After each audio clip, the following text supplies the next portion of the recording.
이성수의 블랙박스입니다. 자, 어제 드디어 4.1 부동산 종합대책이 발표되었습니다. 자, 여러 가지 안들이 언급이 되었는데요. 거의 46개에 가까운 구체적인 법안이 진행되게 됩니다. 자, 그렇다면 이번 4.1 부동산 대책을 통해서 얻게 되는 여러 가지 경제적인 효과 어디에 있을까요? 부동산 시장의 거래 활성화, 이 부분이 가장 큰 키포인트로 보여지는데요. 자, 그렇다면 부동산 거래 활성화, 즉 정상화가 될 경우에는 그에 따른 효과는 무엇인지 이 부분에 대해서 이야기 드리도록 하겠습니다. 자, 일단 부동산 종합대책에서 눈에 띄는 내용부터 언급드리도록 하겠는데요.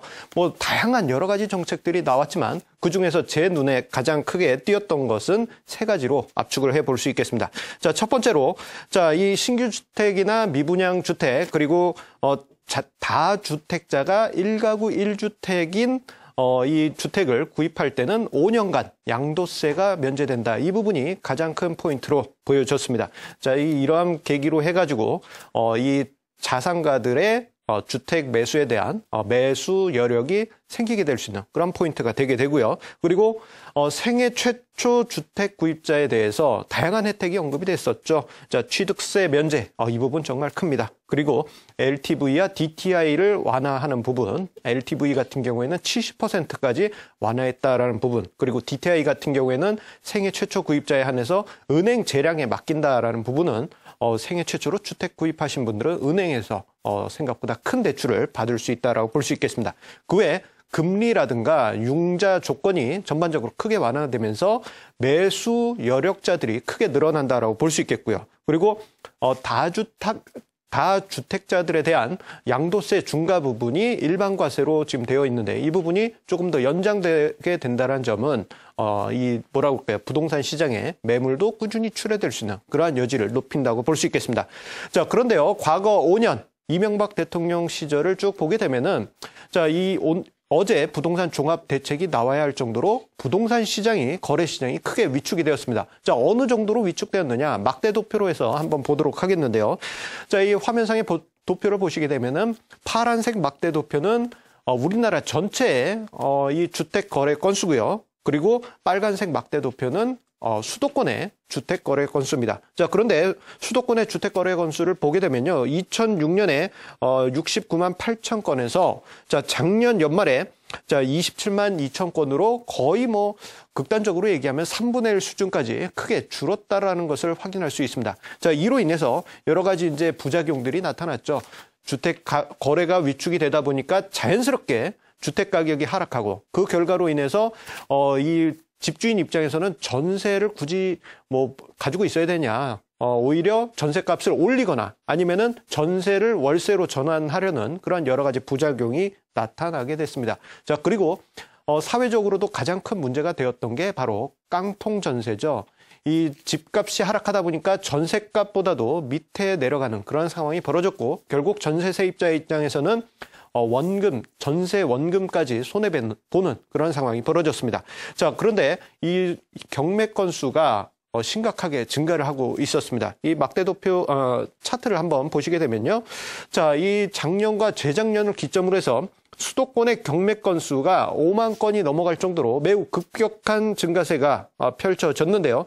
자, 이러한 그 경매 건수의 증가는 사회적으로도 문제가 되었었죠. 자, 그러다 보니까 경매에서 나타난 시세가 시장 부동산 가격이다라는 그러한 인식이 바뀌면서 또다시 아파트 가격이라든가 주택 가격이 하락했고 그 다음에 또다시 악순환이 반복되는 그러한 악순환의 고리가 계속 연속이 되었습니다. 자, 그런데요. 자, 이번에 부동산 종합 대책으로 인해서 그 고리를 끊고 긍정적인 숨통을 틔워주게 된다면은 여러 가지 긍정적인 효과가 발생할 수 있겠다라고 볼 수 있겠습니다. 일단 생애 최초 주택 구입자에 대해서는 매수 여력이 강화되기 때문에 부정적인 고리를 끊는 하나의 역할을 할 수 있겠고요. 그리고 다주택자에 대한 양도세의 일시적인 완화, 이 부분 또한 매수 여력을 높인다고 볼 수 있겠습니다. 자, 그런데 더 중요한 점 중에 하나는 미분양 주택에 대해서 양도세 5년간 유예하겠다 이러한 얘기가 있는데 자, 이로 인해 가지고 미분양 아파트에 대한 긍정적인 효과도 있을 가능성이 큽니다. 지금 현재 전국적으로 7만 5천여 가구가 지금 미분양되어 있는 그런 상황인데요. 자, 이게 미수 채권, 즉 미수 분양 대금으로 치면은 대략 22조 원에 달합니다. 자, 이 부분이 이제는 풀릴 가능성이 점점 높아진다는 점에서 건설 업종에서도 긍정적인 부분이라 볼 수 있겠습니다. 자, 그렇다면은 경제적인 효과와 증시의 효과는 어떻게 나타나겠느냐, 이 부분이 가장 중요하겠죠. 자, 얼마 전에 제가 엘모전자의 냉장고 사업부에 계신 분을 만났는데 그분께서 하신 말씀이 요즘 주택 매매가 없다 보니까 냉장고 판매가 정말 힘들다, 이런 말씀을 하시더라고요.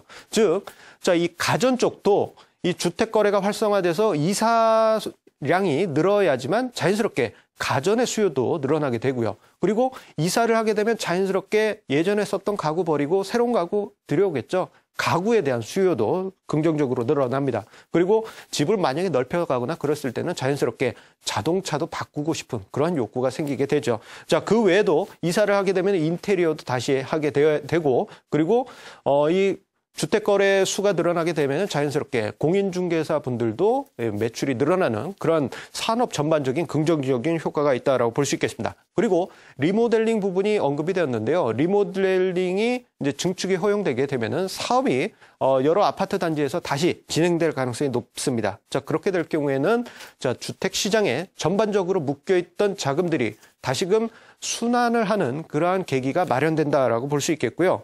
자, 이 부분은 이 뭐라고 할까요? 하우스 푸어라고 하죠. 이 집 사시느라고 돈이 묶였던 분들도 숨통이 트이고, 그리고 미분양 아파트 때문에 걱정에 쌓여 있는 건설사들도 숨통이 트이는, 여러 산업 걸쳐서 숨통이 트이면서 돈의 흐름이 긍정적으로 흘러가게 될 것입니다. 자, 그렇다면은 돈이 흘러가게 되면은 자연스럽게 증권가에도 유입이 되게 되겠죠. 그렇다면은 향후에 이번 부동산 종합 대책이 효과적으로 발휘가 시작되게 되면은 경기뿐만 아니라 증권 시장에도 매우 긍정적인 호재라는 점을 마지막으로 강조